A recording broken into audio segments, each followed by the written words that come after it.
بنو امیہ کا ایک حسین اور بہت پیارا نوجوان، ان کا نام تھا موسیٰ بن محمد بن سلیمان ہاشمی۔ اپنے عیش و عشرت میں، خوش لباسی میں یہ نوجوان بہت مشہور تھا۔ خوبصورت کنیزوں میں، غلاموں کے جھرمٹ میں زندگی بسر ہو رہی تھی۔ قسم قسم کے کھانے کھاتا، زرق برق لباس پہنتا، بس مجلس طرب سجائے رکھتا۔ اس کی سالانہ آمدنی 3,03,000 دینار تھی۔ ساری کی ساری اپنی عیش کوشیوں پر خرچ کرتا۔ بڑا خوبصورت و بلند محل شارع عام پر بنایا ہوا تھا۔ اپنے محل میں بیٹھتا، وسیع گزرگاہ کی رونقوں سے محظوظ ہوتا۔ اور کبھی ایسا بھی ہوتا کہ محل کے پچھلی جانب شاندار باغ میں محفل موسیقی منعقد ہوتی۔ محل میں ہاتھی دانت کا بنا ہوا ایک گنبد تھا، ایک قبہ تھا، ایک ٹومب تھا۔ اس میں چاندی کی کیلیں لگی ہوئی تھی، بیچ میں قیمتی تخت خاص شہزادے کے بیٹھنے کے لیے۔ یہ شہزادہ خاص اس پر بیٹھتا اور ارد گرد دوستوں کی نشستیں ہوتی، پشت پر خدام غلام باادب کھڑے رہتے، اور اس قبے کے باہر گانے والوں کے بیٹھنے کی جگہ تھی جہاں سے وہ نغمے گاتے۔ خوبصورت گانے والیاں بھی اس محفل میں آتی۔ رات ڈھلے عیش و عشرت اور اللہ کی پناہ، جس کنیز سے چاہتا وہ رات گزارتا۔ دن میں شطرنج کھیلتا، بھولے سے بھی غم کا، موت کا، آخرت کا تذکرہ نہیں ہوتا تھا۔ 27 سال اسی مستی میں گزر گئے۔ ایک رات یہ ہاشمی نوجوان عیش و عشرت میں محو تھا، اچانک ایک چیخ کی آواز آئی جو گانے کی آواز کے مشابہ تھی۔ محفل پر سناٹا طاری ہو گیا۔ موسیٰ ہاشمی جس نوجوان کا نام ہے، اس نے قبے سے سر نکالا، آواز کا پیچھا کیا۔ شباب و شراب کا رسیہ کرب و اضطراب میں ڈوبا ہوا تھا، دردناک آواز کی تلخی نہ برداشت کر سکا۔ غلاموں کو حکم دیا کہ اس شخص کو تلاش کرو، میرے پاس لاؤ۔ خدام غلام محل سے باہر نکلے، دیکھا قریبی مسجد میں ایک نوجوان کمزور لاغر، بس وہ ہڈیوں کا ڈھانچہ نظر آ رہا تھا۔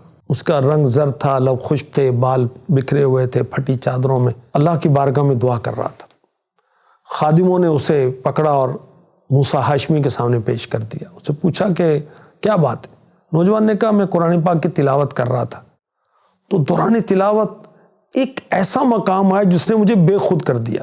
موسیٰ ہاشمی نے کہا وہ کون سی آیات تھی، میں بھی تو سنوں۔ نوجوان نے تلاوت شروع کی۔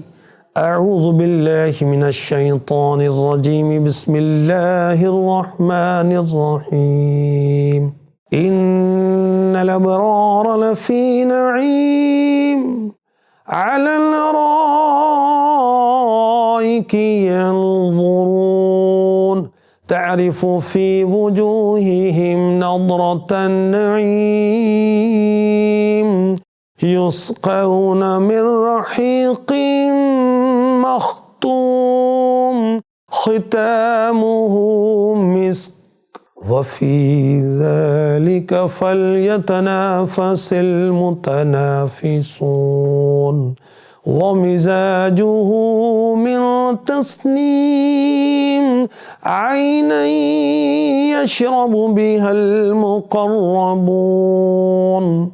بے شک نیکوکار ضرور چین میں ہیں، تختوں پر دیکھتے ہیں تو ان کے چہروں میں چین کی تازگی پہچانے، نتری شراب پلائے جائیں گے جو مہر کی ہوئی رکھی ہے، اس کی مہر مشک پر ہے، اور اس پر چاہیے کہ للچائیں للچانے والے، اور اس کی ملونی تسنیم سے ہے وہ چشمہ جس سے مقربان بارگاہ پیتے ہیں۔ تلاوت کے بعد نوجوان نے کہا اے فریب کھانے والے، وہ نعمتیں کہاں اور تیری مجلس کہاں؟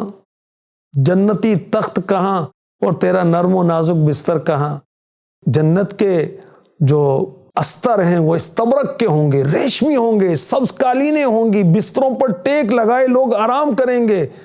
جنت کی 2 نہریں ساتھ ساتھ بہتی ہیں، ہر قسم کے پھل 2 طرح کے ہیں، وہاں کے میوے ختم نہیں ہوں گے، جنتیوں کو کوئی روکنے والا نہیں ہوگا۔